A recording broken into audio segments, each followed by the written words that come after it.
नमस्कार मंडळी, सर्वांना रामकृष्ण हरी. तर माझ्या चॅनलवर तुमच्या सर्वांचं स्वागत आहे. तर आज बघा कडबा रचून घ्यायला लागलो आहे. कालच विकत आणला आहे हा कडबा. तर घरातली सगळी कामं आवरली, जनावरांचं पण आवरलं आणि ह्यांनी पण ड्युटीवरनं जाऊन आले.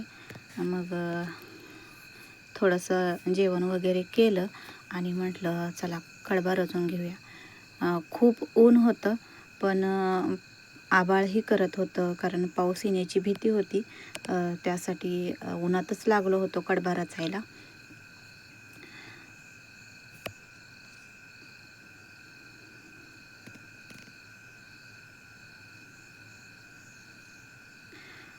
जनावरांसाठी कडबा रचून ठेवायचा हे साधं काम नाही बरं का.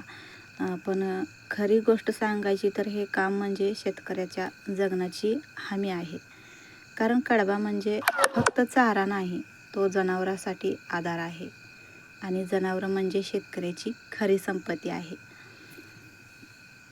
शेतीसोबत दुसरं काय करायचं, तर त्यासाठी शेतीसोबत हे जनावरं पाळणं, शेतकऱ्याला दुसरं म्हणजे पर्यायच नाही की जनावरं ही शेतकऱ्यांनी पाळावीच लागतात, कारण त्याला जोडधंदा शेतकऱ्याला हाच आहे जनावरं.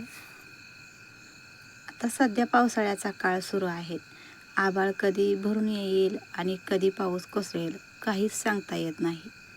अशा वेळी जर कडबा भिजला तर सगळ्या मेहनतीचा खेळ संपतो. ओला कडबा सडतो, त्याचा वास येतो आणि मग तो जनावरांसाठी घालण्याच्या लायकीचा राहतच नाही. म्हणूनच आम्ही ठरवलं कडबा नीट रचून ठेवायचा, प्लास्टिक कागदाने झाकून सुरक्षित ठेवायचा, जेणेकरून पाऊस आला तरी कडब्याचं काही नुकसान होणार नाही. पण इथं एक मोठी अडचण आहे, ती म्हणजे शेतमजूर. सध्या कामाचा सीझन असल्यामुळं प्रत्येक शेतकरी स्वतःच्या शेतात व्यस्त आहे. कुणाला वेळच नाही आणि कुणी उपलब्धही नाही. प्रत्येकजण पावसाच्या भीतीने आपापली कामं आधी करून घेत आहे. म्हणून शेतमजूर मिळणं आजच्या घडीला खूप कठीण झालं आहे. पूर्वी असं व्हायचं की कामासाठी लोक मिळायचे, जर 4 माणसं आली की काम पटकन व्हायचं. पण आता परिस्थिती बदलली आहे. आज मजूर शोधायला जावं लागतं आणि मिळालेच तर त्यांच्या वेळेनुसार काम करावं लागतं. मग असं झालं तर पाऊस काही आपल्याला सांगून येतो का? तो आला तर आपलं कडबा भिजला तर नुकसान होईल ना. म्हणून आम्ही ठरवलं बाहेरच्या माणसाची वाट बघत बसण्यापेक्षा आपणच कामाला लागायचं. कारण वाट बघत बसलो तर काय होईल, कडबा तसाच पडून राहील आणि अचानक पाऊस आला तर सगळं भिजेल, सगळा कडबा वाया जाईल.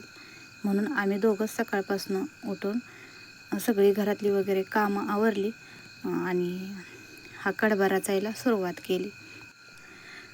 आपल्या मनात जिद्द आणि मनगटात ताकद असली की नाही, कुठलंही काम अशक्य नसतं, ते काम होणारच.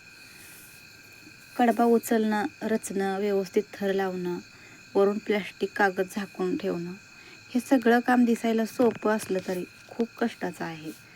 पण शेतकऱ्याला कष्टाची भीती नसते, कारण त्याला माहीत असतं आज केलेली मेहनत उद्या उपयोगाला येणार आहे.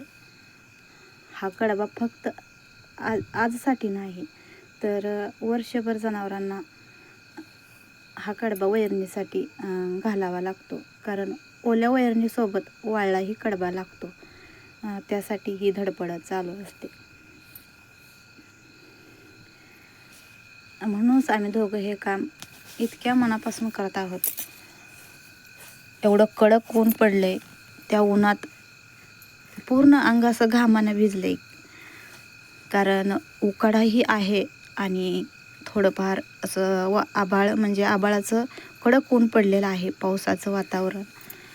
अशामध्ये तर तुम्हाला माहीतच असेल की कसलं ऊन कडक असतं ते ऊन पावसाचं.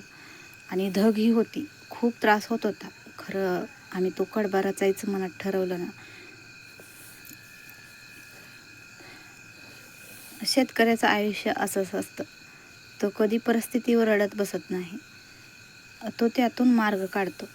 लोक म्हणतात शेतकरी गरीब असतो, पण खरं सांगायचं तर शेतकरी मनाने श्रीमंत असतो. कारण त्याच्याकडे मेहनत असते, जिद्द असते आणि परिस्थितीची लढायची ताकद पण असते. आत्ताच बघा, 2 दिवसाच्याच मागे एवढा गारपिटीनं नुकसान केलं आहे शेतकऱ्याचं, तरीसुद्धा शेतकरी गप बसत नाही. तो आणि परत जाऊन रानात काहीतरी करायचं.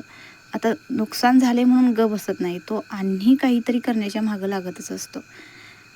ही शेतकऱ्याची खरी ताकद आणि त्याची जिद्द असते. आज आम्ही दोघंच आहोत. मदतीला कुणी नाही, पण तरीही काम थांबलेलं नाही.